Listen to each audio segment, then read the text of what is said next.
বিদ্যাসাগর ইউনিভার্সিটির আন্ডারে তোমরা যারা 4th সেমিস্টারে পড়ছো, কিছুদিন পরেই তোমাদের পরীক্ষা, আর যাদের মাইনর সাবজেক্টে ফিলোসফি রয়েছে তাদের কিন্তু এই সিলেবাসটা পড়তে হবে, থিওরি অফ ইনফারেন্স ইন ন্যায়। তো এইটার যে 5টা টপিক রয়েছে, এই 5টা টপিকের উপরেই আমি তোমাদের কোয়েশ্চেন অ্যান্সার দিয়ে দেবো। হ্যাঁ, এটা সাজেশান ভিডিও বলতে পারো, বাট আমি তোমাদের পুরো সিলেবাসটাকেই কভার করে কোয়েশ্চেন দেবো। কিছু কিছু কোয়েশ্চেন প্রত্যেকটা ইউনিট থেকে 2টো বা 3টে, ওর মধ্যে দিকেই 2 নাম্বারের কোয়েশ্চেন কভার হয়ে যাবে, 5 নাম্বার এবং 10 নাম্বারের সবই কভার হয়ে যাবে। আর তোমরা কিন্তু ভালো করে পড়ে যেও এই কোয়েশ্চেনগুলো। আমি বলছি না যে তোমাদের এখান দিয়েই সব কোয়েশ্চেন আসবে আর এই রকমই সব কোয়েশ্চেন করবে, কিন্তু হ্যাঁ, আমি তোমাদের সিলেবাস থেকে কভার করে দিচ্ছি যাতে কোনো কিছু করতে তোমাদের আটকে না যায়। তাহলে চলো আজকের ভিডিওটি শুরু করা যাক। তার আগে আমি অনন্যা, আর তোমরা দেখছো লার্ন উইথ অনন্যা। চ্যানেলে নতুন হলে এক্ষুনি চ্যানেলটি সাবস্ক্রাইব করে দাও এরকম আরও বিভিন্ন ইনফরমেটিভ ভিডিওস পাওয়ার জন্য। এবার দেখো, প্রথম ইউনিটটিতে এই যে প্রথম প্রশ্ন রয়েছে, ভারতীয় ন্যায় দর্শনের মতে অনুমান এর 3টি মূল পদ পক্ষ, সাধ্য এবং হেতু কি? উদাহরণস্বরূপ আলোচনা করো। এখানে হেতু কথাটা হিন্দিতে হয়ে গেছে, একটু তোমরা বুঝে নিও, হয়কার তয় হস্যৌ। উত্তর কি? ন্যায় দর্শনের মতে অনুমানের 3টি প্রধান পদ আছে, 1 পক্ষ, 2 সাধ্য আর 3 নাম্বার হেতু। এবার উদাহরণ কি? পর্বতে আগুন আছে কারণ সেখানে ধোঁয়া আছে। তাহলে এখানে পক্ষ পর্বত, সাধ্য আগুন আর হেতু হচ্ছে ধোঁয়া। প্রশ্ন 2, অনুমান, অনুমিতি, পরামর্শ এবং পক্ষতা এর সংজ্ঞা দাও। এগুলো প্রত্যেকটির সংজ্ঞা তোমরা কিন্তু ভালো করে দেখে নেবে। অনুমান যে জ্ঞানের দ্বারা অদৃষ্ট বিষয়কে দৃষ্ট হেতুর মাধ্যমে জানা যায় তাকেই অনুমান বলে। এরপরে অনুমিতি, অনুমানের মাধ্যমে যে নিশ্চিত জ্ঞান উৎপন্ন হয়, অর্থাৎ পাহাড়ে ধোঁয়া আছে, ধোঁয়া সর্বত্র আগুনের সঙ্গে যুক্ত, তাই পাহাড়ে আগুন আছে, এই শেষ সিদ্ধান্তই অনুমিতি। এরপরে রয়েছে পরামর্শ, হেতু যে পক্ষের মধ্যে বিদ্যমান এবং হেতু সর্বত্র সাধ্যের সঙ্গে যুক্ত, এই দুইয়ের মানসিক সংযোগই পরামর্শ। দেখো এরপরে রয়েছে পক্ষতা কাকে বলে, ভালো করে দেখে নাও, স্ক্রিনশট নিয়ে পড়ে নিতে পারো তোমরা কিন্তু ভালো করে। এরপরে 3 নাম্বার প্রশ্ন, ন্যায় মতে অনুমিতির বিশেষ কারণ হিসেবে পরামর্শের ভূমিকা আলোচনা করো। উত্তর, ন্যায় দর্শনে বলা হয় যে অনুমিতির বিশেষ কারণ বা করণ হলো পরামর্শ। অনুমিতি উৎপন্ন হওয়ার ধাপগুলি হলো 1 পক্ষের মধ্যে হেতু উপলব্ধি, আর 2 হেতু ও সাধের সর্বত্র অবিচ্ছেদ্য সম্পর্ক বা ব্যাপ্তি জানা। এইখানে প্রত্যেকটির উদাহরণ কিন্তু ভালো করে দেখে নিও। এরপরে রয়েছে 3 নাম্বার পরামর্শ, হেতু পক্ষের মধ্যে আছে এবং হেতু সর্বত্র সাধ্যের সঙ্গে যুক্ত, এই 2 তথ্যকে একত্রে মননে স্থাপন। 4 নাম্বার, এরপরে জন্ম নেয় অনুমিতি, তাহলে পাহাড়ে অবশ্যই আগুন আছে। এবার দ্বিতীয় ইউনিট দেখো, দ্বিতীয় ইউনিটের প্রথম প্রশ্ন, ব্যাপ্তি বলতে কি বোঝায় উদাহরণসহ আলোচনা করো। এখানে ব্যাপ্তি যে হলো হেতু ও সাধ্য এর মধ্যে অব্যভিচারী ও সর্বজনীন সম্পর্ক, অর্থাৎ যেখানে যেখানে হেতু থাকে সেখানে সেখানে সাধ্য অবশ্যই থাকবে, এটি অনুমানের মূল ভিত্তি। এরপরে দেখো উদাহরণও দেওয়া রয়েছে, ধোঁয়া যেখানে থাকে সেখানে আগুন অবশ্যই থাকে। এরপরের দ্বিতীয় প্রশ্নটি হলো ব্যাপ্তি গ্রহপায় কি? এর উপায়গুলি উদাহরণসহ আলোচনা করো। উত্তর, ব্যাপ্তি গ্রহপায় বলতে বোঝায় যেসব উপায়ে হেতু ও সাধ্যের অব্যভিচারী সম্পর্ক আমরা উপলব্ধি বা জানতে পারি। প্রধানত 3টি উপায় রয়েছে। 1 অন্বয়, যেখানে হেতু আছে সেখানে সাধ্যও থাকে। 2 নম্বর ব্যতিরেক, যেখানে সাধ্য নেই সেখানে হেতুও নেই। আর 3 নাম্বারটি হলো অন্বয় ব্যতিরেক, মানে দুটির সমন্বয়, অন্বয় ও ব্যতিরেক। এরপরে 3 নাম্বার প্রশ্নটি, অনুমানের কতগুলি প্রকার আছে? স্বার্থানুমান ও পরার্থমানের মধ্যে পার্থক্য উদাহরণসহ আলোচনা করে। মানে অনুমান 2 প্রকার এখানে, স্বার্থানুমান যেটা নিজের জন্য অনুমান, আর পরার্থনুমান যেটা অন্যকে বোঝানোর জন্য অনুমান।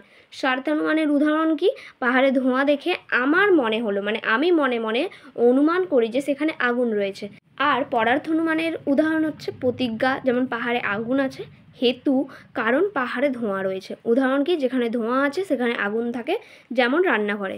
উপনয়, পাহাড়ে ধোঁয়া আছে, নিগমন, অতএব পাহাড়ে আগুন আছে।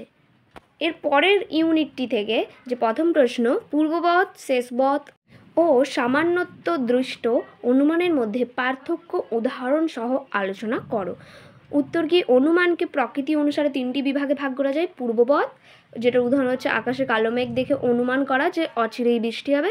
তারপরে শেষবৎ অনুমান, যে অনুমানে দৃশ্যমান ফল দেখে তার অদৃষ্ট কারণ অনুমান করা হয় তাকে শেষবৎ অনুমান বলে, যেমন নদী ফুলে যাওয়া দেখে অনুমান করা হয় পাহাড়ে বৃষ্টি হয়েছে।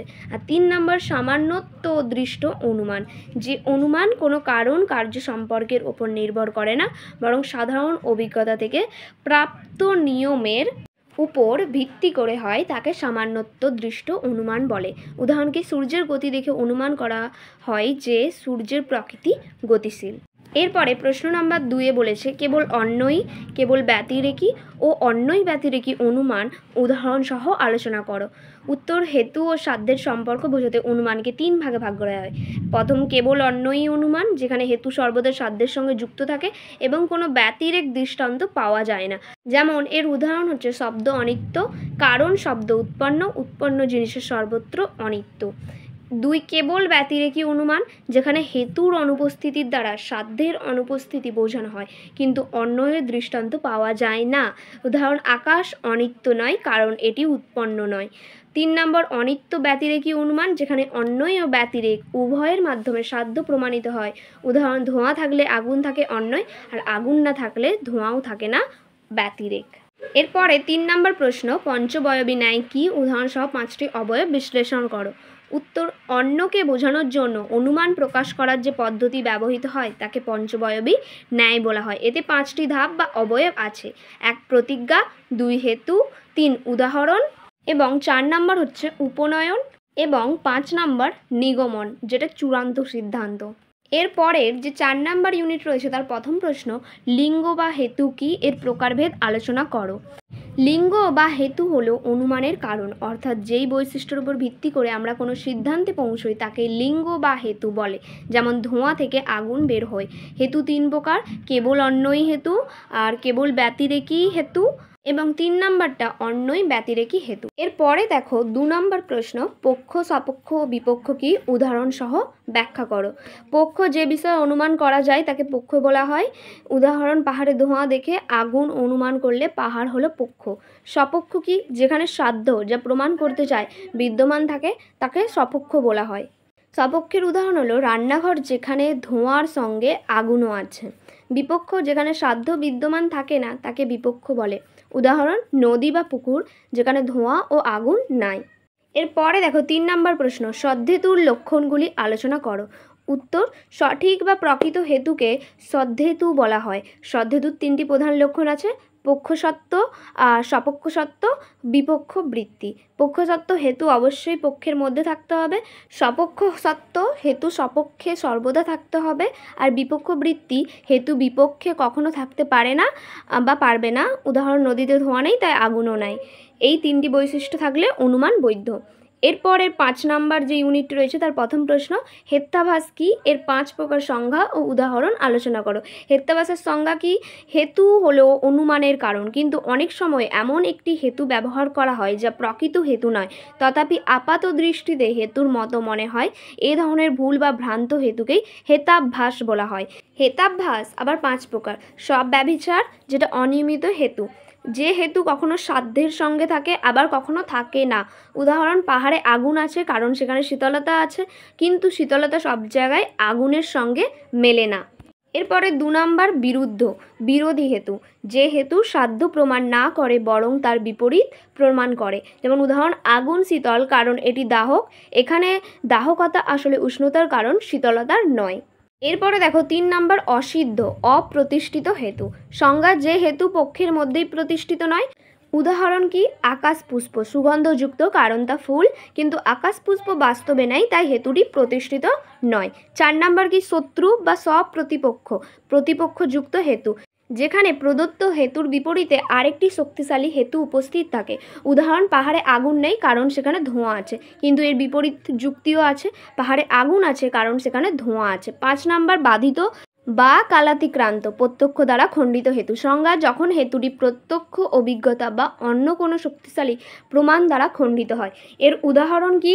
উদাহরণ হলো, আগুন শীতল কারণ এটি জলের সৃষ্টি, কিন্তু প্রত্যক্ষ জ্ঞান বলে আগুন উত্তপ্ত তাই এই হেতু ভ্রান্ত। উপসংহার, হেত্যাভাস হলো ভ্রান্ত হেতু। এর 5টি প্রকার: সব ব্যভিচার, বিরুদ্ধ, অসিদ্ধ, সপ্রতিপক্ষ এবং বাধিত।